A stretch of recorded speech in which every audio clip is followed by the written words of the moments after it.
Bonjour à tous, je vous invite à vous abonner à cette chaîne, à aimer, à partager, à commenter ces vidéos, c'est très important. C'est une manière de nous soutenir. Merci à vous tous. Et nous sommes avec Richard Dessèze, notre partenaire Valeurs Actuelles. Bonjour Richard. Bonjour Corentin. Alors aujourd'hui, vous nous parlez du dernier numéro de Valeurs Actuelles qui parle de Houellebecq. En tout cas, la couverture, La couverture est consacrée au djihad judiciaire, autrement dit aux ennuis que l'islam politique en France fait à Houellebecq, donc suite à ses déclarations dans la revue Front Populaire.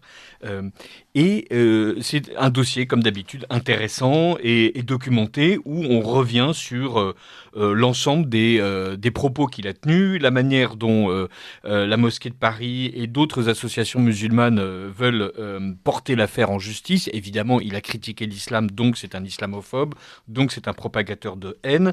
Et ce qui est intéressant, comme d'habitude avec Valeurs Actuelles, c'est que l'article est fouillé. Il met en scène non pas seulement les faits qu'on apprend, qui sont précis avec les citations, etc., mais aussi la réception en fait de l'affaire Houellebecq dans le milieu médiatique et politique français. Et comme d'habitude, avec les lâches et les clairvoyants. L'affaire Houellebecq, on peut revenir dessus. Alors, donc Houellebecq, dans le Front Populaire, donc la revue de Michel Onfray, a expliqué qu'il y avait un problème avec l'islam. Et donc ces propos ont, je crois que le souhait de la population française de souche, comme on dit, ce n'est pas que les musulmans s'assimilent, mais qu'ils cessent de les voler et de les agresser, ou bien autre solution qu'ils s'en aillent. Évidemment, ça peut paraître extrêmement violent. Donc les musulmans de France, en tout cas certains d'entre eux, ont décidé d'attaquer en justice Houellebecq pour islamophobie. Houellebecq a proposé de mieux délabyrinther son propos et en expliquant que ça c'était le cadre d'un entretien fleuve, mais que si on lui pose des questions précises, il y répondra précisément. La mosquée de Paris a d'ailleurs retiré sa plainte, mais d'autres associations islamistes, elles, continuent à vouloir évidemment judiciariser l'affaire et ayant bien compris comment la gauche réussit à fermer le bec de la droite, a décidé d'utiliser, comme ils le font depuis plusieurs années, les voies de la justice, qui évidemment est tout à fait heureuse à l'idée d'ouvrir une enquête et de faire en sorte de donner la plus vaste publicité à ces accusations d'islamophobie, plutôt que d'expliquer qu'il n'y a pas d'affaire et que chacun est libre de parler. Et donc Valeurs Actuelles revient sur là-dessus. Il y a 2 articles. Le premier article donc de Raphaël Steinville raconte toute l'affaire, et le deuxième de Geoffroy Lejeune et lui aussi permet de remettre en perspective ce djihad judiciaire à l'encontre de Houellebecq, avec d'une manière plus générale la manière dont en France il y a un combat de Houellebecq sur un certain nombre de sujets, l'islam n'étant absolument pas son sujet principal. Geoffroy Lejeune précise à quel point l'euthanasie lui tient beaucoup plus à cœur, et malgré tout comment est-ce qu'on est en permanence obligé de s'excuser, de s'expliquer, de circonstancier ses propos, alors que d'autres opinions, elles, peuvent s'étaler au grand jour. Voilà, donc c'est un dossier vraiment intéressant par rapport à la manière dont, en France, on est capable ou pas de raisonner le phénomène islamique français. Il y a un autre article qui m'a vraiment intéressé, c'est sur le vaccin anti-Covid et les effets secondaires sur le cycle menstruel des femmes. Un article de 4 pages, vraiment intéressant, à l'occasion de l'apparition d'un livre, Où est mon cycle, de Mélodie Ferron. Oui, qu'on a reçu ici. Voilà. Et donc là aussi, donc l'affaire est bien expliquée. Il ne s'agit pas d'expliquer que le Covid n'existe pas et que les vaccins ne servent à rien. Il s'agit d'expliquer qu'il y a des effets secondaires et que ces effets secondaires sont évidemment niés, puisque donc aujourd'hui, le simple fait d'avoir un souci est assimilé à du complotisme. Enfin, ça m'arrive rarement. J'ai lu un article d'un ministre d'un gouvernement macroniste qui m'a paru intéressant. Alors, qu'est-ce qui se passe, Richard? Il faut que vous reveniez au BD. Oui, c'est horrible. Donc, retrouver la souveraineté agricole, un entretien avec le ministre de l'Agriculture et de la Souveraineté Alimentaire, Marc Fesneau, et qui est tout à fait intéressant. Alors, voilà, donc c'est pas si souvent qu'un ministre dit des choses intelligentes. Alors, il ne dit pas que des choses intelligentes, il ne dit pas que des choses qu'on a envie d'entendre, mais au moins il les dit dans Valeurs Actuelles, et c'est intéressant. Et pour terminer ce rapide survol, mais évidemment, Valeurs Actuelles, c'est 90 pages d'intelligence, un long article de François d'Orcival sur Francis Chigot, qui est une exposition qui a lieu en ce moment à Troyes. à Limoges, puis à Troyes, sur un artisan verrier, et donc un monde de lumière vitraux de Francis Chigot et de son atelier, qui est tout à fait intéressant, parce que, voilà, une fois de plus, c'est qu'est-ce que c'est qu'un art chrétien, qu'est-ce que c'est qu'un art contemporain, comment est-ce que ces artistes ont réussi à se développer, et comment est-ce qu'aujourd'hui on les redécouvre en France. Voilà, donc comme d'habitude, un numéro de Valeurs Actuelles qui mérite d'être lu et pas juste parcouru aussi rapidement qu'on vient de le faire. Donc le djihad judiciaire avec en couverture Michel Houellebecq. Alors n'ayez pas peur, la tête de Michel Houellebecq est juste effrayante. Oui, mais donc c'est compliqué de trouver une photo non effrayante de Michel Houellebecq.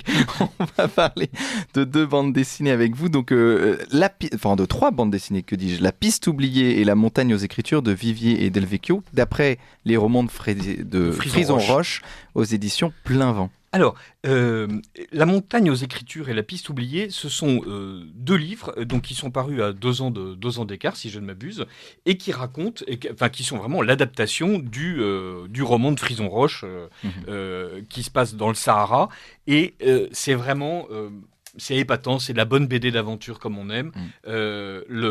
Donc ça raconte l'histoire d'un officier méhariste qui part à la recherche d'une piste oubliée qui est censée mener aux mines du roi Salomon. Donc on est vraiment dans l'aventure, les aventuriers de l'Arche perdue, elle qui doit être obéie de Rider Haggard. Mais en fait pas du tout. C'est-à-dire ce sont des lieux communs, si j'ose dire, de la littérature d'aventure, mais traités par Frison Roche. Avec un officier français, ça devient une espèce d'épopée saharienne et militaire. C'est quelque chose qui n'est absolument pas haletant parce qu'on enchaîne des péripéties improbables à base de zombies ou de nazis. Mais non, là, les véritables adversaires, c'est le sable, le vent, la faim, le fait de vouloir s'en tenir à sa mission, quels que soient les obstacles, quelles que soient les difficultés. Il y a évidemment les rapports tendus entre Français et Touaregs. Et on avance et on finit par arriver dans le tome 2 à cette montagne aux écritures où il s'agit de pénétrer dans une espèce d'Atlantide comme Pierre Benoît aurait pu l'imaginer, c'est-à-dire un immense cirque qui est une oasis au milieu du désert et oasis qui regorge d'une part d'eau parce que eux ils viennent d'en baver sérieusement dans le désert justement parce qu'ils n'arrivent même plus à baver tellement ils ont soif il y a des animaux, il y a des écritures, il y a des fresques, il y a des peintures rupestres. Il tombe en fait sur l'époque où le Sahara était plein de vie. Alors c'est pas une fiction. D'abord, il y a véritablement de magnifiques peintures rupestres au Sahara. Et effectivement, le Sahara a été un lieu plein de vie. Et là, ces officiers français sont à l'intérieur donc d'une espèce de sanctuaire préservé où on voit des girafes et des éléphants gravés ou peints sur les parois. Et Frison Roche ne peut pas s'empêcher de mélanger tout ça à l'évocation d'un meurtre qui a eu lieu quelques dizaines d'années auparavant et où le rescapé de cet assassinat est en train de vivre une vie d'ermite à l'intérieur du cirque où les autres sont arrivés. Voilà, vraiment un beau roman d'aventure, très très bien transcrit en bande dessinée. Je veux dire, le travail de Vivier et Del Vecchio est remarquable. Je veux dire, le dessinateur sert complètement le propos du scénariste et le scénariste a très très bien adapté le roman de Frison Roche. Donc c'est pas c'est une œuvre qui est vraiment extrêmement fidèle à l'esprit du roman et rien que pour ça, ça vaut le coup. Et ensuite, les dessins sont magnifiques et c'est parfaitement documenté. On a l'impression, pour ceux qui s'intéressent un peu à l'archéologie saharienne, effectivement de voir ce qui est décrit dans les livres de sciences, mais là, mise en scène dans cette atmosphère romanesque que Frison Roche a imaginé. C'est vraiment un très bon duo d'albums. Et ça peut introduire aussi aux romans de Frison Roche qui sont N'hésitez pas. Et puis, magnifiques. Il y a d'autres. Il y a un cycle Chamonix aux éditions Plein Vent où là, au premier de cordée, La Grande Crevasse, Retour à la montagne, donc les classiques de Frison Roche et qui, là aussi, sont très très bien adaptés, très bien dessinés. Eh ben, vous les chroniquerez. La deuxième bande dessinée, c'est Brancusi Je sais pas si Brancusi contre États-Unis. D'Arnaud Nebache aux éditions d'Argo. Alors, ça, c'est vraiment un album vraiment intéressant. Avec un dessin plus compliqué que Frison Roche, il utilise beaucoup le blanc, c'est-à-dire il y a des espaces non dessinés en permanence.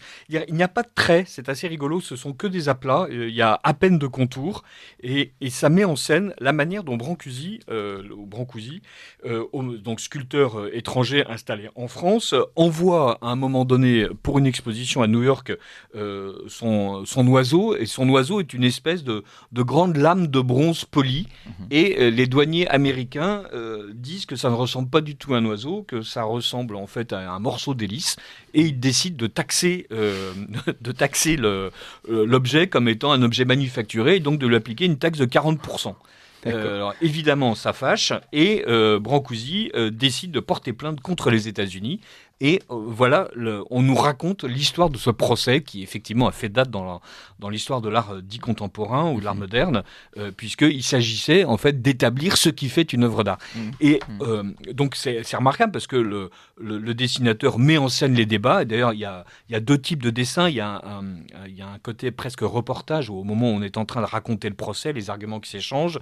Alors des artistes plus académiques arrivent et expliquent à quel point Brancusi est peut-être un fondeur, peut-être un artisan, peut-être un forgeron, mais certainement pas un artiste, puisqu'il est incapable de sculpter une Minerve ailée. Et d'autres, au contraire, qui expliquent à quel point c'est un artiste contemporain remarquable. Ce qu'il y a de rigolo, c'est qu'évidemment, les arguments des académiciens de l'époque sont exactement les arguments des académiciens d'aujourd'hui, donc qui vomissent une partie de l'art contemporain comme n'étant pas suffisamment conceptuel et donc n'étant pas artistique. Il y a toujours cette tentative de l'académisme, y compris dans les avant-gardes, qui s'empressent en fait de sanctuariser leur domaine. Et en parallèle, on a la vie de Brancusi à Paris, ses discussions avec ses amis, ses recherches artistiques. Alors, on peut ou ne pas être sensible à la vie de Brancusi et à son art. Vous savez que ces colonnes qui montent, ces colonnes infinies qui en fait sont extrêmement finies. Donc, personnellement, voilà, je n'ai pas un amour débordant pour Brancusi, mais la façon dont l'auteur rentre dans le secret de la fabrication, la façon dont il met en scène son personnage, son rapport à la matière. Brancusi a commencé chez Rodin, où il a fait des moulages. C'est assez rigolo parce qu'il commence par expliquer que Rodin lui casse les pieds, et il finit par parler exactement comme lui à la fin, donc en expliquant que l'espace, le vent et la lumière sculptent tout. Donc c'est de belles envolées lyriques un peu creuses, mais voilà, qui permettent en fait à Brancusi peu à peu d'installer l'idée d'une œuvre d'art libérée des formes les plus représentatives, libérée de la figuration, et d'installer la figure d'un artiste qui, évidemment, est artiste, non pas parce qu'il respecte les règles d'une guilde ou il respecte les règles d'une académie, mais ou parce qu'il est diplômé, parce qu'évidemment, le juge américain essaye de déterminer ce qui fait un artiste. Et donc voilà, si jamais vous avez votre diplôme, déjà vous êtes un peu plus artiste que si vous ne l'avez pas. Manque de peau, Brancusi n'a pas tous les papiers qu'il faut. Et alors les témoins se succèdent. Alors il y a des témoins qui sont artistes mais qui ne peuvent pas prouver qu'ils le sont parce qu'ils n'ont pas ils sont pas allés à la bonne académie. Je vous rassure tout de suite, ça se termine très bien. La cour reçoit la plainte et juge que l'objet est exempt de droits de douane. La Cour ordonne d'exécuter le présent jugement. Donc enfin, les États-Unis reconnaissent que Brancusi et son oiseau en bronze doré est une véritable œuvre d'art, et lui un véritable artiste. Et voilà, au grand dam évidemment des artistes académiciens, dont un qui a sculpté la façade du palais de justice où se tient le procès, et donc qui est très très fier de son fronton néoclassique, et qui évidemment en concevra un vif dépit du fait que les pitreries de Brancusi y soient admises. Voilà, donc Brancusi, malgré tout, remarquable artiste d'un point de vue de l'histoire de l'art. Oui, voilà. Et justement, est-ce que l'art contemporain est de droite ou non? Parce qu'on rappelle à nos auditeurs que vous êtes auteur du livre Le rond de serviette est-il de droite? L'art contemporain est de droite? Est-ce que c'est une critique de l'art contemporain? Alors non, c'est une exaltation évidemment de l'art contemporain, et d'ailleurs avec un trait qui est tout à fait admirable, où une fois de plus, d'un strict point de vue de la bande dessinée, la manière dont on met en scène Calder, Brancusi, Duchamp, et avec un vocabulaire très resserré, cette absence de traits, un certain schématisme dans la représentation des espaces urbains, une palette resserrée, c'est quelque chose d'intéressant. Bien sûr, l'auteur est tout à fait acquis à la cause de l'art contemporain, mais il est acquis à la cause de l'art contemporain reçu, classique. Dire, voilà, donc il choisit Brancusi parce que c'était un des martyrs de l'art contemporain, contemporain, mais c'est l'art contemporain qui appartient à l'histoire officielle. Quand on dit art contemporain, en fait, on désigne une réalité qui est infiniment plus diverse que ce qu'on veut bien nous en raconter dans les médias officiels. Voilà, l'art contemporain, par exemple, c'est ce qui s'expose en ce moment au musée de l'immigration, à la Porte Dorée, musée de l'histoire de l'immigration, pardon, et qui s'appelle Paris et nulle part ailleurs, où on a une trentaine d'artistes qui sont en train de nous montrer les recherches de la scène artistique vécue par les artistes étrangers à Paris. Et donc, ce sont de grandes lames de verre colorées, des formes de bronze non figuratives. Et donc, ça, c'est l'art contemporain officiel. Voilà, je ne sais pas s'il est de droite ou pas de droite. Ce qui est exaspérant, ce qui est de gauche, c'est la manière d'expliquer que systématiquement, si c'est nouveau, c'est mieux qu'avant. Si c'est conceptuel, c'est mieux que réel. Si c'est figuratif, c'est moins bien que non figuratif. Donc ça, il y a un discours sur l'art contemporain qui est horriblement de gauche parce qu'il est exclusif et pas du tout inclusif. Merci beaucoup Richard Dessay. Je rappelle donc le djihad judiciaire, le dernier Valeurs Actuelles, et puis La piste oubliée et La montagne aux écritures aux éditions Plein Vent, et Brancusi, on en a parlé, aux éditions d'Argo. Merci beaucoup Richard, à la semaine prochaine. Vous appréciez cette émission? Alors aidez Radio Courtoisie à en produire d'autres en indépendance totale. Rendez-vous sur soutenir.radiocourtoisie.fr. Merci d'avance.